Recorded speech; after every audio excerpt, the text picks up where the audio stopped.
1.25 litre ஃபியூல்னா யோசிச்சு பாருங்க. நீங்க சொன்னா நம்ப மாட்டீங்க, அந்த ஃப்ளைட் கிராஷ் ஆன அடுத்த 2 செகண்ட்ல ஃப்ளைட் இருந்த தடயம் தெரியாத அளவுக்கு நெருப்பு அப்படியே ஃபுல்லா ஆயிடுச்சு. நெருப்பு வந்து ஒரு ஃப்ளைட்டை முழுக்க மறைக்கிற அளவுக்கு அந்த நெருப்பு ஃபுல்லா ஃபயர் ஆகுதுன்னா அந்த ஒரு செகண்ட்ல ஒவ்வொரு உடம்பு எப்படி கருகி இருக்கும். நம்ம எதிர்பார்க்க முடியாத, இமேஜின் பண்ண முடியாத ஒரு மிகப்பெரிய ஒரு இழப்பு. ஃப்ளைட் வந்து இப்படி டேக் ஆஃப் ஆகிட்டு இருக்கு. டேக் ஆஃப் ஆகி இன்னும் மேலே போக வேண்டிய ஃப்ளைட்டு கிட்டத்தட்ட ஒரு 680 அடி வரைக்கும் தான் மேலே போயிருக்கக்கூடிய ஃப்ளைட்டு ஒரு நிமிஷத்துல 450 அடி ஸ்பீடில் வந்து அப்படியே இந்த அசம்பாவிதம் நடந்துருச்சு. இல்ல அது கூட கிடையாது, ரொம்ப கம்மி. அங்க வெதர் சரியில்லாம இருக்கலாம், அல்லது வந்து அங்க இன்ஜின்ல ஏதாவது ஒரு ப்ராப்ளம் இருக்க மாதிரி தெரியலாம், இல்ல சாஃப்ட்வேர் மால் ஃபங்க்ஷன் இருக்க மாதிரி தெரியலாம். அந்த மேடே வந்து ஒருத்தர் 2 வாட்டி கால் பண்றாங்கன்னா ரொம்ப எமர்ஜென்சியா இருக்குன்னு அர்த்தம். 3 வாட்டி கால் பண்றாங்கன்னா உசிரே போற அளவுக்கு எமர்ஜென்சியா இருக்குன்னு அர்த்தம். ஆனா இங்க இருக்கக்கூடிய பிரச்சனை என்னன்னா, இந்த மேடே கால் பண்றதுனால யாரும் போய் ஃபிளைட்ல இருந்த பேசஞ்சர்ஸை மீட்கலாம் முடியாது. மேடே கால் பண்றதுக்குள்ள ஆக்சிடென்ட். ஃபிளைட் போய் கிராஷ் ஆன அந்த பில்டிங்ல கிட்டத்தட்ட ஒரு 85 பேர் இருந்திருக்காங்க. விமானத்தில் பறக்காமல் 10 பேரோட உயிர் வந்து போயிருக்கு. இந்த டைட்டானியம், இதுல யூஸ் பண்ற டைட்டானியம்ன்றது பியூரான டைட்டானியமா இருக்கணும், ஆனா இவங்க கலப்படம் பண்றாங்க அப்படின்னு வெளிப்படையா சொல்லியிருந்தாரு இதுல ஒர்க் பண்ண இன்ஜினியர். இதுதான் என்னன்றது தெரியல. இது எல்லாத்துக்குமே காரணம் வந்து நீங்க தெரியணும்னா பிளாக் பாக்ஸ் இருந்தா மட்டும் தான் தெரியும். அந்த பிளாக் பாக்ஸ் எடுத்து இன்வெஸ்டிகேட், அதுக்கு வந்து ஒரு 15 நாள் டைம் இருக்குன்னு சொல்லியிருக்காங்க. இதுல ஒரு நல்ல விஷயம் என்னன்னா, அமெரிக்கா இதுக்கு ஹெல்ப் பண்றதுக்கு ரெடின்னு சொல்லியிருக்காங்க. பிரதீக் ஜோஷி அப்படின்னு ஒருத்தர் இங்க இந்தியாவுக்கு வந்து அவங்க ஒய்ஃபோட ஜாபை ரிசைன் பண்ணி மொத்தமாவே லண்டன்ல போய் நம்ம செட்டில் ஆயிடலாம். பெட்ல என் வீட்டுல என் ஒய்ஃபு, நானு, என் 3 பிள்ளைங்களோட ஒரு பெட்ல படுத்து சந்தோஷமா தூங்க போறேன்ற கனவுக்கோட அந்த ஃபிளைட்ல ஜேர்னியை ஸ்டார்ட் பண்ண அந்த மனுஷனோட வாழ்க்கை, அந்த 5 பேரோட வாழ்க்கையுமே இல்லாம ஆகிடுச்சு. அப்படியே அவர் ஒரு கடைசி ஒரு செல்ஃபி எடுத்துட்டு பாருங்க.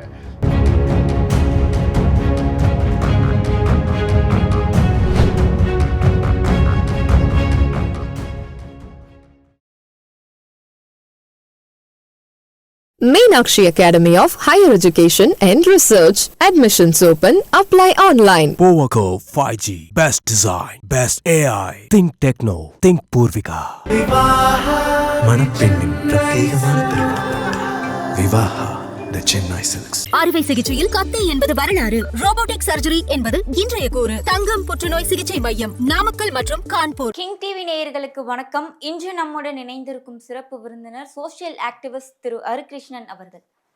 சார் வணக்கம். சார் வணக்கம் சார். நேற்று ஒரு மதியம் 1:39 மணி அளவில் ஏர் இந்தியாவுடைய AI-171 போயிங் 7878 ஏர்கிராஃப்ட் வந்து விபத்துக்குள்ளாயிருக்கு. அதில் பயணித்த 242 பேரில் 241 பேர் பலியாயிருக்கிறதா இப்போ தகவல் வந்திருக்கு. அது மட்டும் இல்லாமல் அந்த விமானம் மோதிய ஹாஸ்டல்ல இருந்த டாக்டர்ஸும் மாணவர்களும் இதில் பலியாயிருக்காங்க அப்படின்ற தகவலும் கிடைச்சிருக்கு. சார் அதில் அங்கே என்ன நடந்துச்சு, எத்தனை பேர் பலியாயிருக்காங்க அப்படின்றத பற்றி சொல்லுங்கள். நம்ம எதிர்பார்க்க முடியாத, இமேஜின் பண்ண முடியாத ஒரு மிகப்பெரிய ஒரு இழப்பு இது. ஏன்னா எல்லாருமே நார்மலாக எல்லாரோட லைஃப்பை வாழ்ந்துட்டு இருக்கக்கூடிய அந்த நேரத்தில் மதியானம் ஒரு 2 மணி, 1 மணிலேருந்து 2 மணிக்குள்ளே இந்த மாதிரி ஒரு இன்சிடென்ட் நடக்குது.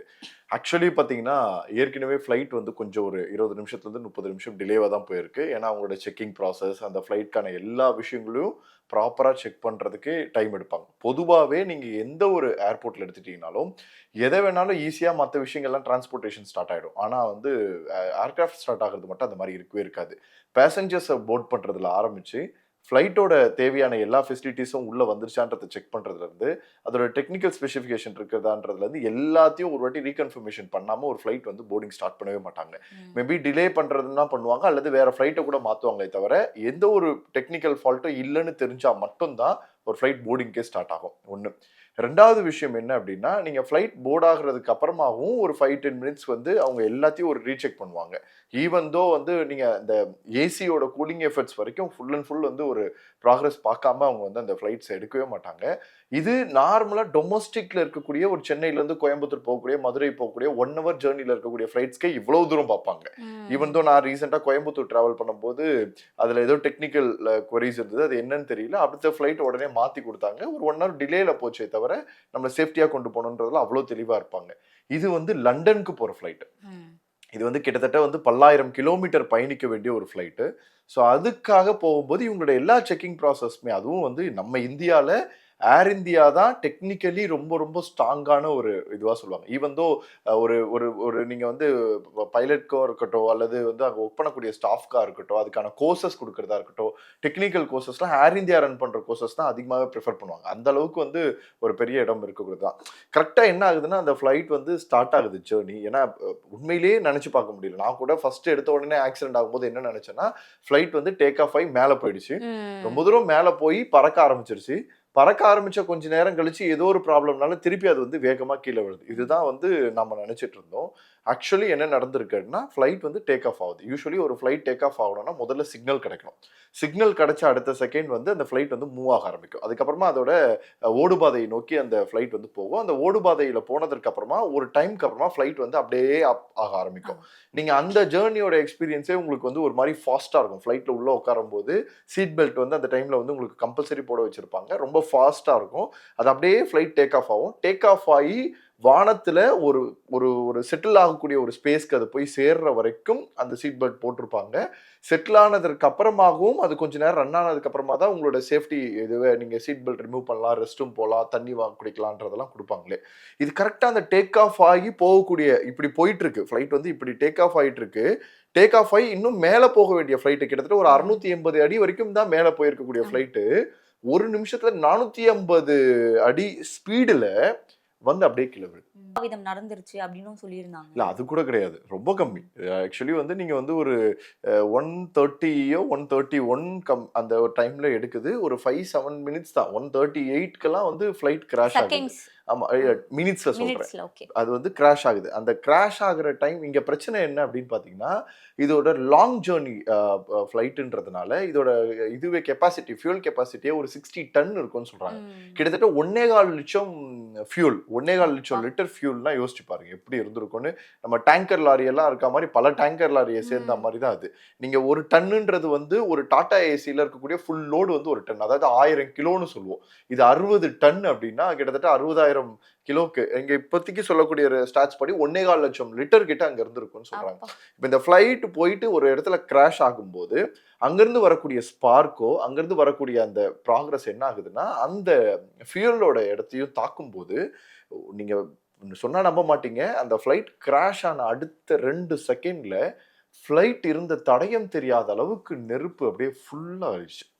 எனக்கு அந்த நேரமே நம்ம எல்லாரும் பார்த்திருந்தோம் வீடியோ. அந்த நேரமே எனக்கு ஒரு மாதிரி ஒரு உருகுலைஞ்சிட்டேன். ஏன்னா நான் யோசிக்கிறேன், நெருப்பு வந்து ஒரு ஃபிளைட்டை முழுக்க முழுக்க மறைக்கிற அளவுக்கு அந்த நெருப்பு ஃபுல்லா ஃபயர்ட் ஆகுதுன்னா, அந்த ஒரு செகண்ட்ல ஒவ்வொரு உடம்பு எப்படி கருகி இருக்கும். நாங்க மனசுக்குள்ள ஒரு எண்ணம், ஏதாவது ஒரு ஒரு ஒரு இதுல ஃபிராக்ஷன் ஆஃப் செகண்ட்ல ஏதோ ஒரு இதுல உள்ள இருக்கக்கூடிய ஒவ்வொருத்தரும் காப்பாற்றப்பட்டிருக்கணும். ஏன்னா ஒரு சோஷியல் ஒர்க்கரா இதற்காகவே பயணிக்கிற நாங்க வந்து எங்களுக்கு அது அவ்வளோ மனசுக்குள்ள இருந்துகிட்டே இருக்கும். இங்க இருப்பாங்களா, அங்க இருப்பாங்களா, ஐயோ நான் அங்க இல்லையே, அங்க போனா யாராவது ஒருத்தர் உசுரோட இருந்தானா காப்பாற்ற ஓடி போய் பார்க்க முடியுமே அப்படின்ற அந்த எண்ணம் இருக்கும். அதுக்கப்புறம் அந்த வீடியோவை பார்த்தேன்.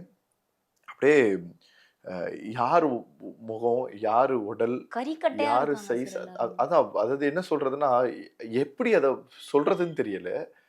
பாதி கை இல்லாம, பாதி உடம்பு இல்லாம, தலை தனியா, உடம்பு தனியா, முழுக்க முழுக்க வெறும் கருகுன நிலையில, அது உடலானே சொல்ல முடியாது அப்படின்ற மாதிரி ஒரு சத்தியமா இந்த உலகத்துல இருக்கக்கூடிய கொடூரம் இந்த குடும்பத்தினர் இதை பார்ப்பதுதான். நீங்க யோசிச்சு பாருங்க, யாரோ ஒருத்தரா நாமளே இப்படி எல்லாம் இதை நினைச்சு யோசிக்கிறோம்னா, அவர்கள் குடும்பத்தினை சேர்ந்தவர்கள். இப்ப நீங்க வந்து 242 பேர், அதாவது 230 பேர் பயணிகள். ஸோ இந்த 230 பேர்ல வந்து பாத்தீங்கன்னா ஒரு 12 பேர், அதாவது பைலட்டோட சேர்த்து அந்த ஃபிளைட் ஸ்டாஃப் எல்லாம் சேர்த்தீங்கன்னா அது ஒரு 12 பேர், இவங்க ஒரு 230 பேர், மொத்தம் 242 பேர். இதுல வந்து 128 பேர் வந்து மேல் இருந்திருக்காங்க. ஆண்கள் மட்டுமே 128 பேர் இருந்திருக்காங்க. பெண்களோட கணக்குப்படி பாத்தீங்கன்னா கிட்டத்தட்ட ஒரு 100 பேருக்கும் கிட்ட பெண்கள் இருந்திருக்காங்க. ஒரு 14 குழந்தைகள் இருந்திருக்காங்க. இது இது இது இன்னும் மோசமானது. ஒரு 14 குழந்தைகள் இருந்திருக்காங்க. இந்த மாதிரி கிட்டத்தட்ட எல்லாம் சேர்ந்தது. அதுல இந்தியர்கள் மட்டும் ஒரு 169 பேராகவும், அதே மாதிரி வந்து 53 பேர் வந்து பிரிட்டன் நாட்டை சேர்ந்தவர்களாகவும், போர்ச்சுகல் சேர்ந்தவர்கள் ஒரு 7 பேரும், கெனடியன் ஒருத்தர்னு சொல்லி அது கிட்டத்தட்ட ஒரு 4 நாடுகளோட மனிதர்கள் எவ்வளவோ கனவுகளோட உள்ள வந்தவங்க அந்த அந்த அந்த இதுக்குள்ள இருந்திருக்காங்க. இங்க என்ன பேசப்படுது அப்படின்னா வந்து 2 விஷயம் நடந்திருக்கலாம் அப்படின்றது சொல்லப்படுது. லேண்டிங் கியர்ல ஒரு இஷ்யூ சொல்றாங்க. அது நமக்கு கரெக்டா தெரியல. 2வது வந்து பறவைகள் வந்து அந்த ஃப்ளை ஆகக்கூடிய நேரத்துல பறவைகள் வந்து அந்த அந்த ஃப்ளை ஆகக்கூடிய அந்த ரவுண்ட் இதுல போகும் இல்லையா, அங்க போய் மாட்டியிருக்கலாம் அப்படின்னும் ஒரு பக்கம் அப்படி சொல்லப்படுது. மாட்டி இருந்தால் இந்த மாதிரி ஆக்சிடென்ட் பொதுவாக நீங்க வந்து ஒரு காக்காவோ ஒரு குருவியோ ஒரு சாதாரணமான பறவைகளோ உள்ள போனா ஒன்றும் ஆகாது. ஏன்னா அதோட ஃபெசிலிட்டியே ரொம்ப பயங்கரமானது. ஸோ அதெல்லாம் எதுவுமே ஆகாது. ராட்சத பறவைகள் மாதிரி அதுவும் ஒன்றும் இல்லாம அதிகபட்சமாக வந்திருந்தா மட்டும்தான். ஆனா அப்படி எதுவும் வீடியோல தெரியலையே தெரிஞ்ச மாதிரி நம்ம பார்க்கல. ஆனா அந்த மாதிரி இருந்து அந்த இடம் சுத்தாம ரெக்கைகள் சுத்தி அந்த ஃப்ளை ஆகுறதுக்கு தேவையான அந்த இதுல நடக்காம இருந்தா மட்டும்தான் இந்த மாதிரி ஒரு ஆக்சிடென்ட் நடக்கிறதுக்கான வாய்ப்புகள் இருக்கு. ஸோ இதுதான் என்னன்னு தெரியல. இது எல்லாத்துக்குமே காரணம் வந்து நீங்க தெரியணும்னா பிளாக் பாக்ஸ் இருந்தா மட்டும் தான் தெரியும். அது பிளாக் பாக்ஸ்னா என்னன்றதுதான் சரி என்னோட அடுத்த கேள்வி. ஏன்னா எல்லாருமே இந்த பிளாக் பாக்ஸ்ன்றாங்க. அது என்னன்னாவது சொல்லலாம், எதுவுமே சொல்ல மாட்டாங்க. பிளாக் பாக்ஸ்னா என்ன சார்? பொதுவாக வந்து உலகத்துல எப்பவுமே வந்து இந்த மாதிரியான பெரிய பெரிய கண்டுபிடிப்புகள், ஆக்சுவலி முதல் ஒரு ஃப்ளைட் கண்டுபிடிக்கும் போது அது ஒரு ஆக்சிடென்ட் தான் ஆச்சு. இப்போ ஒரு ஃப்ளைட் ஆக்சிடென்ட் ஆகுறதுக்கும் ஏன் ஆகுதுன்னு தெரியறதுக்கும் வித்தியாசம் இருக்கு இல்லையா? இப்போ வந்து ஃப்ளைட் ஆக்சிடென்ட் ஆச்சுன்னு சொன்னா அதோட முடிஞ்சிடும். இதே ஏன் ஆச்சு அப்படின்னு தெரிஞ்சதுன்னா அடுத்த ஃப்ளைட்ல அந்த மாதிரி ஒரு ஆக்சிடென்ட் ஆகாம அதை தவிர்க்க முடியும். அதற்காக உருவாக்கப்பட்டது தான் பிளாக் பாக்ஸ். ஸோ இந்த பிளாக் பாக்ஸ் என்ன பண்ணும் அப்படின்னா இந்த பைலட்ல இருக்கக்கூடியவர்கள், அந்த அந்த இதுல இருக்கக்கூடியவங்க, கமாண்டர் கொடுக்கக்கூடியவங்க, இவங்க சொல்லக்கூடியது எல்லா வாய்ஸுமே ரெக்கார்ட் ஆகும். முழுக்க முழுக்க அந்த அந்த ஜேர்னி முடிகிற வரைக்கும் இருக்கக்கூடிய எல்லாமே அதுல ரெக்கார்ட் ஆகிட்டே இருக்கும். அடுத்து எவ்வளவு ஸ்பீட்ல அது பறக்குது, என்ன மாதிரி பேராமீட்டர்ல பறக்குது, என்ன திசை நோக்கி அது பறக்குது, அதாவது நமக்கு ஒரு ஒரு ஸ்ட்ரீம் லைன் இருக்கும், இப்படிதான் பறக்கணும், இப்படிதான் போகணும்ன்றது தான் வந்து ஒரு பைலட் படிச்சு பண்ணக்கூடியது. அதையெல்லாம் அவங்க ஃபாலோ பண்றாங்களா இல்லையான்றது எல்லாத்தையுமே இதுல வந்து பார்க்க முடியும். ஒரு மிகப்பெரிய ஒரு ஃபயர் ஆக்சிடென்ட் ஆனாலும் சரி, அல்லது தண்ணிக்குள்ளேயே போய் அந்த ஃபிளைட் முழுகிட்டாலும் சரி, அந்த பிளாக் பாக்ஸ்க்கு ஒண்ணுமே ஆகாது. அந்த மாதிரி தான் அந்த பிளாக் பாக்ஸை வடிவமைச்சிருப்பாங்க. ஏன்னா ஒரு ஃபிளைட்லயே அதிகபட்சமான எக்ஸ்பெண்டிச்சர் செலவு பண்ணி வைக்கக்கூடிய ஒரு ப்ராடக்ட் தான் பிளாக் பாக்ஸ். ஏன்னா இது அடுத்த வரை எந்த ஒரு பயணிக்கும் இந்த உயிர் சேதம் நடந்துடக்கூடாதுன்றதுக்காகவே உருவாக்கப்படுறது. அப்ப அந்த பிளாக் பாக்ஸ் வந்துருச்சுன்னா அதை இன்வெஸ்டிகேட் பண்ணுவாங்க. அது குறைஞ்சபட்சம் ஒரு 15 நாள் ஆகும். ஓ, இவ்ளோ பெரிய பிளாஸ்ட்லயும் அதுக்கு ஒண்ணுமே ஆகாது. எவ்வளவு பெரிய பிளாஸ்டா இருந்தாலும் சரி, என்ன ஆனாலும் அந்த பிளாக் பாக்ஸ் ஒண்ணுமே ஆகாது. நீங்க எங்க இருக்குன்னு கண்டுபிடிக்கிறது மட்டும் தான் வேலை. அதை கண்டுபிடிச்சிட்டீங்க அப்படின்னா நீங்க அதை வந்து அதுல இருக்கக்கூடிய எல்லாத்தையுமே நீங்க ரெட்ரீவ் பண்ணி என்ன நடந்திருக்குன்றத துல்லியமா நீங்க பார்க்க முடியும். ஒரு விஷயம் அது வரைக்கும் நீங்க சொல்றது, நான் சொல்றது, நம்ம பேசுறது, மீடியா பேசுறது, ஊடகம் பேசுறது எல்லாமே நமக்கு தெரிந்த அறிவுகளை வைத்து பேசுறது தானே தவிர உண்மையானதாக இருக்கவே இருக்காது. அந்த பிளாக் பாக்ஸ் எடுத்து இன்வெஸ்டிகேட் அதுக்கு வந்து ஒரு 15 நாள் டைம் எடுக்கும்னு சொல்லியிருக்காங்க. இதுல ஒரு நல்ல விஷயம் என்னன்னா அமெரிக்கா இதுக்கு ஹெல்ப் பண்றதுக்கு ரெடின்னு சொல்லியிருக்காங்க. இந்த பிளாக் பாக்ஸ்ல இருந்து இன்ஃபர்மேஷனை கேதர் பண்ணி அந்த இன்வெஸ்டிகேஷன் பண்றதுக்கு அமெரிக்கா சப்போர்ட் பண்றேன்னு சொல்லியிருக்காங்க. ஸோ இன்னைக்கு அந்த ப்ராக்ரஸ்க்கு கண்டுபிடிச்சிட்டாங்க. இப்போ அதற்கான ப்ரொசீஜர் போயிடுச்சு.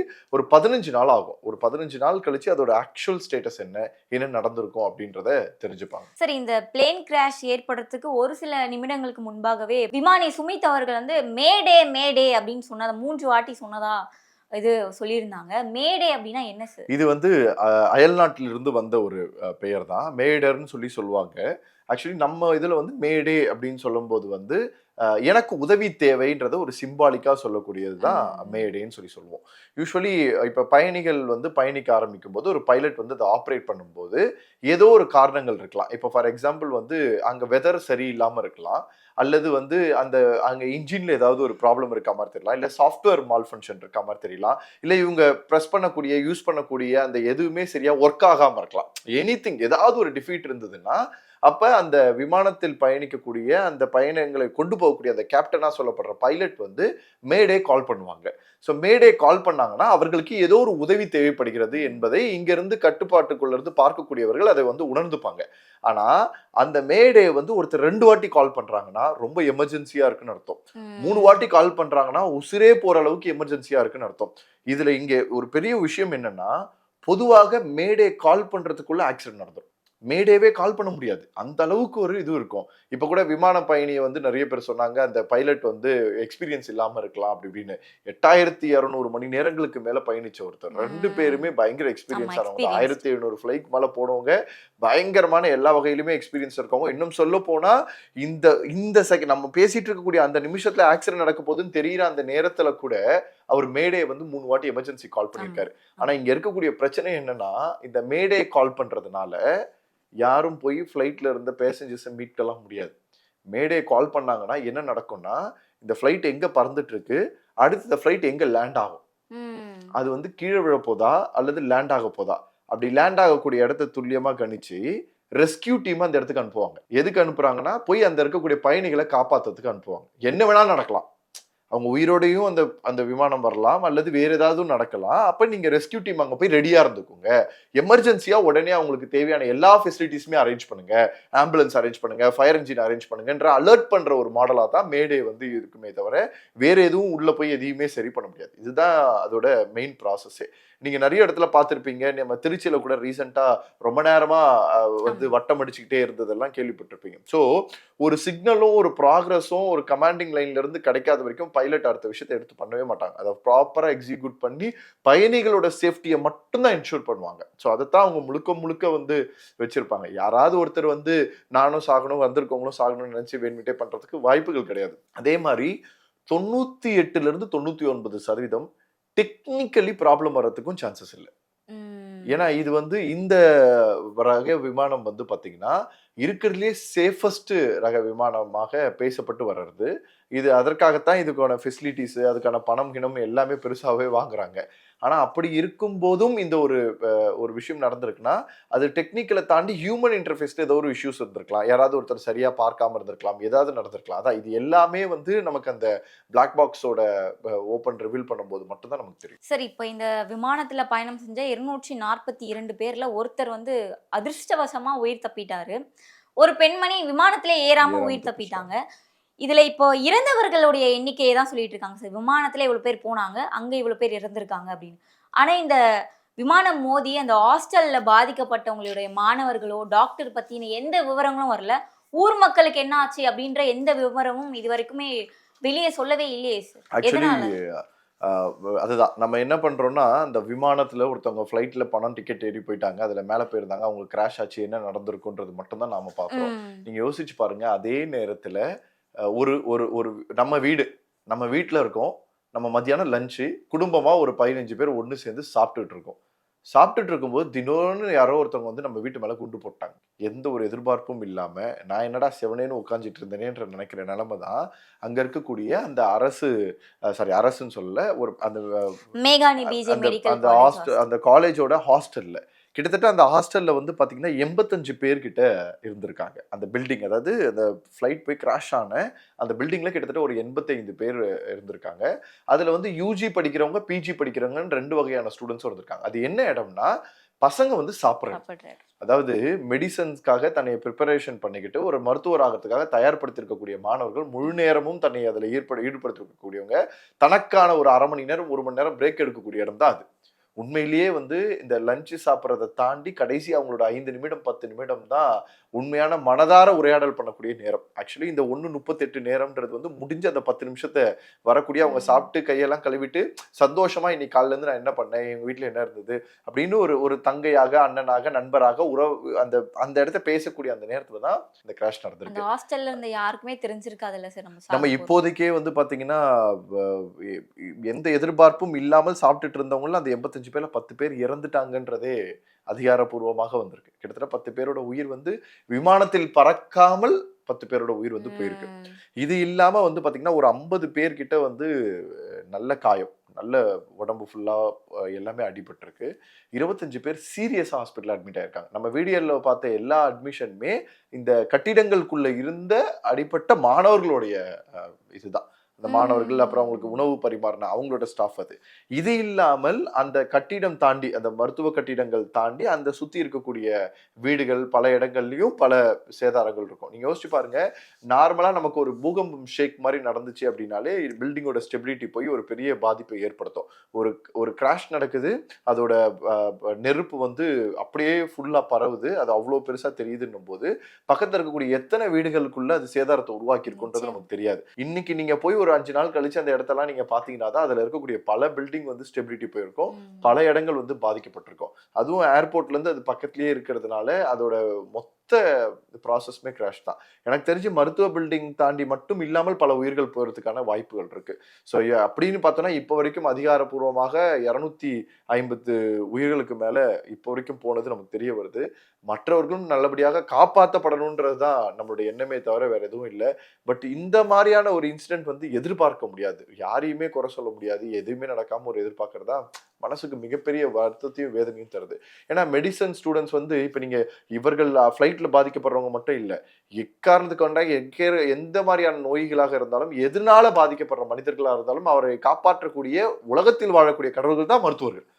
ஸோ அந்த மருத்துவர்களாக இருக்கக்கூடிய அந்த பிள்ளைகள், ஏன்னா எவ்வளோ கனவோட படிச்சு இப்போ இந்த நீட்டெல்லாம் கிளியர் பண்ணி எவ்வளோ போராட்டங்கள் தாண்டி அண்டர் கிராஜுவேட் படிச்சு போஸ்ட் கிராஜுவேட் படிச்சு இவ்வளோ தூரம் உள்ள வந்திருக்கக்கூடிய எல்லாமே உசுறு தானே, எல்லாமே உசுறு, சுத்தி இருக்கக்கூடிய எல்லாருமே உசுறுன்றதுதான் மனசுக்கு வருத்தத்தை கொடுக்கும். இந்த போயிங்ல இன்ஜினியரா இருந்த சாம் என்ற ஒருத்தர் ஒரு சில ஆண்டுகளுக்கு முன்பாகவே போயிங்ல இந்த மாதிரி ஒரு மோசடி நடக்குது, இதனால மக்கள் உயிரிழப்பு ஏற்படலாம், அதனால எச்சரிக்கையா இருங்க அப்படின்னு சொல்லியிருந்தாரு. சரி, என்னன்னா இட்டாலியில இருந்து நிறுவனம் தான் இந்த குறிப்பிட்ட ட்ரீம் லைன் மாடலுக்கு வந்து பார்ட்ஸ் எல்லாம் கொடுக்குறாங்க. இந்த டைட்டானியம், இதுல யூஸ் பண்ற டைட்டானியம்ன்றது பியூரான டைட்டானியமா இருக்கணும், ஆனா இவங்க கலப்படம் பண்றாங்க அப்படின்னு வெளிப்படையா சொல்லியிருந்தாரு இதுல ஒர்க் பண்ண இன்ஜினியரு. ஆனா அவரையும் வாய் அடைச்சிட்டாங்க.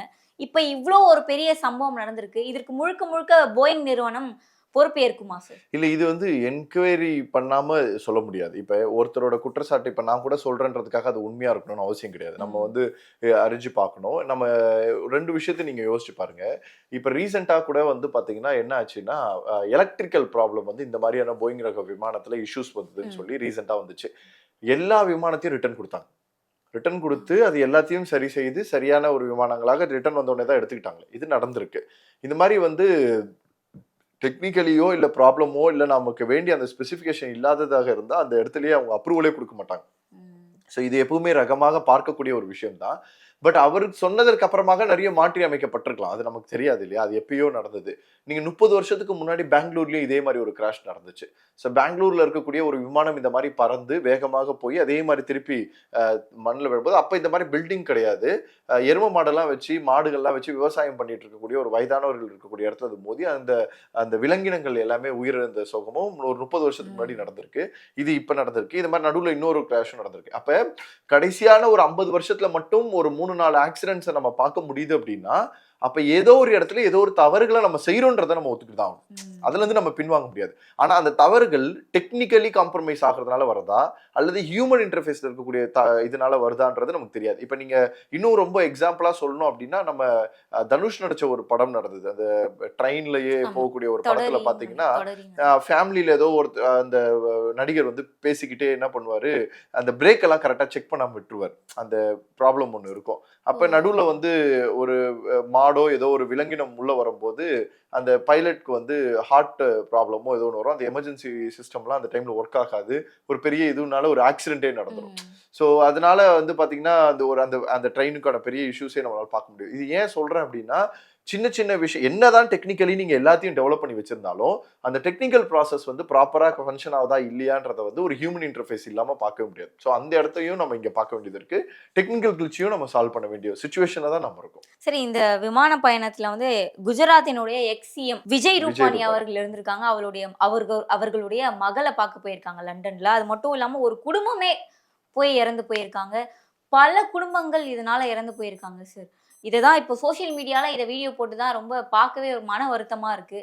இது நீங்க பாத்தீங்களா? எப்படி இருந்தது உங்களுக்கு? விஜய் ரூபாரி வந்து அதான் நம்ம முன்னாடி சீஃப் மினிஸ்டரா இருந்த அவர் வந்து போனதுக்கு அப்புறமா இதோட நியூஸை வேற மாதிரிலாம் கிளப்பி விட்டாங்க. அது வந்து இவரை வேண்டிட்டு இவரை அரசியல் சதியாக இவரை இது பண்ணுன்றதுக்காகவே அதை பண்றது அப்படின்லாம் இருந்தது. அதெல்லாம் எதுவுமே இன்னைக்கு இருக்கிற ஜென்ரேஷன்லாம் அந்த அளவுக்கு யோசிக்கிற ஆட்கள் நம்ம கிடையவே கிடையாது. அந்த மாதிரி நம்ம திங்க் பண்ணவே முடியாது. ரெண்டாவது வந்து பாத்தீங்கன்னா ஒவ்வொரு உசுருமே அங்க ரொம்ப முக்கியமா தான் பார்க்கப்பட்டுச்சு. எனக்கு தெரிஞ்சு வந்து அவரு எக்ஸிஎம் ஒருத்தர் உள்ள இருந்தாருன்னு பேசினதை விட பயணிகள் இத்தனை பேருக்கு வந்து இதுவானதுதான் இந்த நம்ம சொசைட்டில இருக்கக்கூடிய இது எல்லாமே பேசுச்சு. அதுவே நான் பெரிய சக்சஸா பாக்குறேன். ஒரு அரசியல்வாதிக்கு மட்டும் ப்ரியாரிட்டி கொடுக்காம ஒட்டுமொத்த மக்களுக்கும் ப்ரியாரிட்டி கொடுத்ததே நம்மளோட பெரிய ஒரு சக்சஸா தான் நான் பாக்குறேன். ஏன்னா மனிதனின் இதுக்கு வந்து மதிப்பே அளிக்காமல் வெறும் காசும் பணமும் இருக்கக்கூடியவனுக்கு மட்டும் மதிப்பளிக்கக்கூடிய இந்த உலகத்துல மனிதருக்கு மதிப்பளிக்கிறதுனால எனக்கு ரொம்ப சந்தோஷம். ஆனா அந்த இடத்துல இந்த எனக்கு அப்பயே தெரியும் இது என்ன நடக்க போகுது. ஏன்னா இந்த கிராஷ் வந்து கண்டிப்பா எந்த உசிரியும் இது பண்ணாது அப்படின்றதுல தெரியும். இவர் வந்து அந்த எமர்ஜென்சி 11A சீட்ல இருந்து அவர் குதிச்சாரு. அந்த குதிச்சதற்கா அவர் நடந்து போகும்போதெல்லாம் கூட ஓரளவுக்கு அப்படி அவருக்கு என்னன்னே தெரியல. ஆக்சுவலி வந்து நம்ம எல்லாம் வீடியோ பார்க்கும்போது அவர் நல்லா தானே இருக்காருன்னு நினைச்சுப்பீங்க. அவர் ஆக்சுவலி என்னன்னே தெரியல. குதிச்சு என்ன நடக்குதுன்னே தெரியாம எங்க வெடிச்சது என்ன நடந்ததுன்ற ஒரு நிமிஷம் எல்லாம் அப்படியே போறாரு. இப்ப அவர் படுத்த படுக்கையில இருக்க ஒரு படுத்த படுக்கையில் தான் இருக்காரு. அவ்வளவு ட்ரீட்மெண்ட் இருக்கு. கையில இருந்து எல்லா இடமும் அவருக்கு வந்து இருக்கு. அவ்வளவு இன்ஜூர்டு இருக்கு. ஒரு மனுஷனுக்கு நீங்க ஆக்சிடென்ட் ஆகும்போது அந்த 5 நிமிஷத்துக்கு வந்து என்ன நடந்ததுன்னே தெரியாது. ஏதோ ஒரு மாதிரி சுத்தம் உலகம் அப்படியே ஒரு மாதிரி நம்மளை சுத்தி இந்த உலகம் நம்மளை சுத்திக்கிட்டு இருக்க மாதிரியான ஃபீல்ல தான் இருப்பாங்க. அதே மாதிரி பல குடும்பங்கள் அதுதான் ரொம்ப வர்த்தகத்துக்கு நீங்க சொல்றது ஒவ்வொருத்தருக்கும் ஒரு ஒரு ஒரு கனவு இருந்திருக்கும். பல பேர் வந்து லண்டன்ல போய் வேலை பார்த்து நல்லா சம்பாதிச்சு என் குடும்பத்தை பார்த்துக்கணுன்ற கனவோட போயிருப்பாங்க. பல பேர் வந்து வெக்கேஷனுக்காக கொஞ்சம் கொஞ்சமா சேர்த்து வச்சு இந்த வாழ்க்கையை தான் வாழணும் அப்படின்னு சொல்லி ஒரு மகிழ்ச்சி தருணத்திற்காக போயிருப்பாங்க. ஒவ்வொருத்தருக்கும் ஒரு கனவுகளோட புறப்பட்டிருக்கக்கூடிய எல்லாமே உடைஞ்சது தான் இங்க வருத்தம் அளிக்குது. இதுல இன்னும் ரொம்ப சோகமான ஒரு விஷயம் என்ன அப்படின்னா பிரதீக் ஜோஷி அப்படின்னு ஒருத்தர் அவர் வந்து பாத்தீங்கன்னா லண்டன்ல போய் சாஃப்ட்வேர் கம்பெனில கடைசி 6 வருஷமா நம்ம ஊர்ல பட்ஜெட் பத்மநாபன் சொல்ற மாதிரி அந்த மனுஷன் பார்த்து தனக்கான வீடு எதுவுமே இல்லாம சின்ன ஒரு சந்துக்குள்ள கூட ஒரு சின்ன இடத்துக்குள்ள தன்னுடைய வாழ்க்கையை குறுக்கிக்கிட்டு எனக்கு எதுவுமே எடுத்துக்காம தேவைப்படுற நேரத்துல மட்டும் இந்தியாவில் இருக்கக்கூடிய தனது குடும்பமான அவங்க ஒய்ஃபும் வந்து ஒரு டாக்டர். அந்த டாக்டர் அவங்க கல்யாணம் பண்ணிக்கிட்டு அங்க 6 வருஷமா லண்டன்லயே இருந்து கொஞ்சம் கொஞ்சமா சம்பாதிச்சு தன்னுடைய குடும்பத்தை பார்த்து செட்டில் பண்ணி 3 குழந்தைங்க சின்ன குழந்தை அடுத்துன்னு ஒரு 3 குழந்தைங்க. எப்பப்பெல்லாம் டைம் கிடைக்குதோ வீடியோ கால்ல மட்டும் தான் பேசுவாராம். நேர்ல கூட வரமாட்டாராம். ஏன்னா அந்த பணம் வந்து போயிடும் எக்ஸ்பென்சஸ் ஆயிடும் அப்படின்லாம் பார்த்து 6 வருஷம் கடைசி உழைப்புக்கு அப்புறமா லண்டன்ல ஒரு இடத்த செட் பண்றாரு.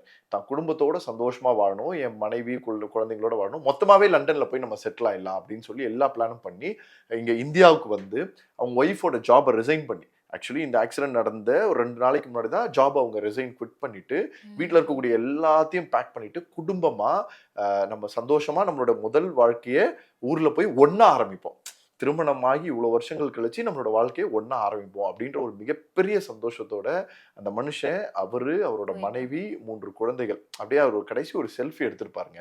அந்த செல்ஃபில அவர் ஒய்ஃப் இந்த பக்கம் ரைட் சைட்ல இருக்காங்க 2 சீட்ல, இந்த பக்கம் குழந்தைங்க 3 பேர் அந்த 3 சீட்ல இருந்திருப்பாங்க. அந்த 3 குழந்தைகளும் அந்த சிரித்ததோட இந்த 2 பெற்றோர்களும் சிரித்ததோட கடைசியா எடுத்த அந்த புகைப்படமே இதுதான் அப்படின்றது வந்து இந்த உலகத்துல வேற யாருக்குமே நடக்கக்கூடாத ஒரு பெரிய வழி அது. ஏன்னா இப்படி இது வந்து நாம பாக்குறோம்னா இந்த மாதிரி எத்தனை குடும்பத்திற்கு எத்தனை ஒரு மனசுக்குள்ள ஒரு எண்ணம் இருந்திருக்குன்னு யோசிச்சு பாருங்களேன். அதுவும் 3 குழந்தைங்களை என் குழந்தையோட வாழவே முடியாத ஒரு நாள் கல்யாணமானதுல இருந்து தனியாகவே இருந்த வாழ்க்கையில என் குடும்பத்தோட வாழ போறேன்ற கனவோட போறாரு. முதல் நாள் என் பிள்ளைங்களோட படுத்து தூங்க போறேன் பெட்ல, என் வீட்டுல என் ஒய்ஃபு நானு என் 3 பிள்ளைங்களோட ஒரு பெட்ல படுத்து சந்தோஷமா தூங்க போறேன்ற கனவுக்கோட அந்த ஃபிளைட்ல ஜேர்னியை ஸ்டார்ட் பண்ண அந்த மனுஷனோட வாழ்க்கை அந்த 5 பேரோட வாழ்க்கையுமே இல்லாம ஆக்கிடுச்சு அப்படின்றது ஏத்துக்கவே முடியல. இன்னைக்கு இருக்கக்கூடிய ஜென்ரேஷனுக்குலாம் நம்ம சொல்ல வேண்டியது என்னன்னா, நாம வந்து எதையோக்காகவும் ஓடிக்கிட்டே இருக்கோம் பாத்தீங்களா. இன்னைக்கு இருக்கக்கூடிய வாழ்க்கை இன்னைக்கு சந்தோஷமா வந்துருங்க. உங்களுடைய மனைவியாக இருக்கட்டும், தாயாக இருக்கட்டும், தந்தையாக இருக்கட்டும், பிள்ளையாக இருக்கட்டும், ஏதோ ஒரு காரணங்களுக்காக யாரோ ஒருத்தவங்க திட்டினாங்கன்றதுக்காக ஏதோ ஒரு வேலை சுமைக்காக உங்களுடைய வாழ்க்கை பிரஷர் எல்லாத்தையும் எடுத்துட்டு போய் உங்க குடும்பத்துக்கிட்ட காட்டாதீங்க. அதை அங்கேயே தூக்கி போட்டுட்டு வாழக்கூடிய ஒவ்வொரு செகண்டுமே நம்ம குடும்பத்துல ரொம்ப முக்கியமான நேரம் சொல்லி அவங்களோட செலவழிக்கிறது ரொம்ப முக்கியன்றது இது ஒரு மிகப்பெரிய ஒரு லெசன் அந்த பிரதீக் ஜோஷியோட ஃபேமிலி நமக்கு தெரியப்பட்டிருக்கு.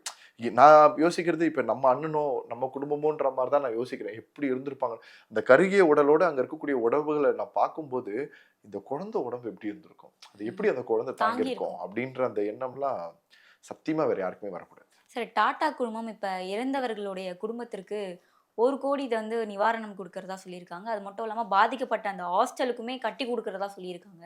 இதை பற்றின உங்களுடைய கருத்து என்ன? பொதுவாக நம்ம அரசியல்வாதிகள் சொல்லக்கூடிய 1 லட்ச ரூபா 2 லட்ச ரூபாய்க்கு பார்க்கும்போது அந்த இது 1 மாதிரி தான் கோடி சரி ரூபாய் இருக்கு. வந்து எவ்வளோ இதுதான். ஆனா இப்போ இந்த 5 மாதிரி பிரதீக் ஜோஷி மாதிரியான ஃபேமிலியில இருக்கக்கூடிய 5 பேருமே மறைச்சிட்டாங்கன்னா அந்த 5 எந்த கோடி ரூபாய் எந்த குடும்பத்துக்கு குடும்பத்துக்கு போய் யாருக்கு போய் சேர போகுதுன்றது நமக்கு தெரியாது. 2வது முக்கியமான விஷயம் பார்த்தீங்கன்னா, யூசுவலாகவே ஃப்ளைட் ஜேர்னி நீங்கள் எடுக்கும்போது கம்பல்சரியாக இன்சூரன்ஸ் உங்களுக்கு வந்து எடுத்து தான் ஆகணும், வேற வழியே இல்லை. ஸோ இன்னைக்கு வரைக்கும் நீங்கள் ஒரு நாளைக்கு ஃப்ளைட் ஜேர்னியில் மட்டுமே லட்சக்கணக்கான பயணிகள் இந்தியா முழுக்க பயணிச்சுட்டு தான் இருக்காங்க. கிட்டத்தட்ட கடைசி 30 வருஷங்களாக எத்தனை ஃப்ளைட் ஜேர்னியில் ஆக்சிடென்ட் ஆகி இன்சூரன்ஸ் கிளைம் ஆயிருக்கும்னு நினைக்க போறீங்க? இன்சூரன்ஸ் கம்பெனி இன்னைக்கு வரைக்கும் நம்மளை வச்சு சம்பாதிச்சுட்டு தான் இருந்தது எல்லா இடத்துலையுமே. இன்னைக்கு அந்த இன்சூரன்ஸ் கம்பெனியோட அமௌண்ட் தான் ரிட்டர்ன் வரக்கூடியதாக இருக்கும். எனக்கு தெரிஞ்சு பார்த்தா இது ஏர் இந்தியா டைரக்டா கொடுக்குதா இல்லை இன்சூரன்ஸ் கம்பெனில இருந்து கொடுக்குதான்றது நமக்கு தெரியாது. பட் அந்த ப்ராசஸ் வந்து நடக்கிறது வந்து பொதுவாக இருக்கக்கூடாது. இன்சூரன்ஸ் வந்து எப்படி அது ஒர்க் ஆகுன்ற மாடல் தான் சொல்லியிருக்காங்க. அந்த நீங்க சொல்ற மாதிரி அந்த ஏர் இந்தியாவுக்கு அந்த கட்டிடம் கட்டி கொடுக்கறது, அந்த காலேஜ் இது சொல்றது, அதெல்லாம் நம்ம ஏற்றுப்போம். நாம இங்க இழப்பீடு வழங்க வேண்டியது யாருக்கு அப்படின்னா, அங்க இருக்கக்கூடிய அந்த பொதுமக்களுக்கும் அந்த மருத்துவக் கல்லூரியில் படித்த மாணவர்களுக்கும் தன்னுடைய கனவுகளுக்காக அந்த ஃபிளைட்லயே ஏறாத உன் பக்கமே கமிட் ஆகாத ஒருத்தருக்கு சேதப்படுத்துட்டீங்கல்ல, அவர்களுக்கு தான் நம்ம பார்க்கணும். அதுதான் நமக்கு ரொம்ப முக்கியமானதாக பார்க்கப்படுது. இவர்களுக்கு எப்படி பார்த்தாலும் அந்த இன்சூரன்ஸ் எல்லாமே ப்ராசஸ் ஆகிடும். இவங்களுக்கு அப்படி இருந்திருக்காது இல்லை, இவங்க என்ன இன்சூரன்ஸ் போட்டிருப்பாங்க.